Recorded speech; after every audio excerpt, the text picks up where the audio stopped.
Jama'a assalamu alaikum, barka da zuwa tashar nan tamu mai albarka Hausa Medium. Muna roƙon ku idan wannan ne zuwan ku na farko ku daure ku danna mana subscribe kana ku danna alamar ƙararrawa domin sanar da ku sababbin shirye-shiryen mu da zarar mun ɗora.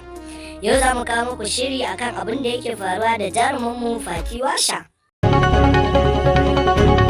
Hausa Medium, tashar al'umma.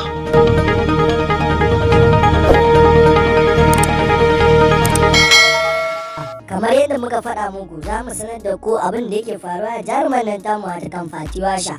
To maganar gaskiya dai abin da yake faruwa mutane sun fito suna alawadarai na rashin daina sata ayyuka da aka yi. Sakamakon ya za a ce jaruma Fati Washa an daina sata a sababbin fina-finanmu na zamani. Duba da yanayin jaruma ce mai hazaƙa mai ƙoƙari mai sanin ya kamata.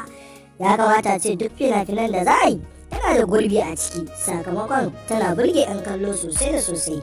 Wannan kira ne zuwa ga daraktocinmu da furodusoshinmu domin mutane sun fito suna nuna rashin goyon bayan su da daina sata aiki da aka yi. Ko hakan me yasa?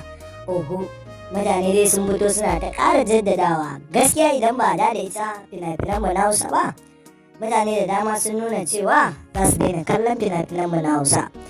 Domin samun labaranmu ku danna mana subscribe kana ku danna alamar kararrawa domin sanar da ku sababbin shirye-shiryenmu da zarar mun dora.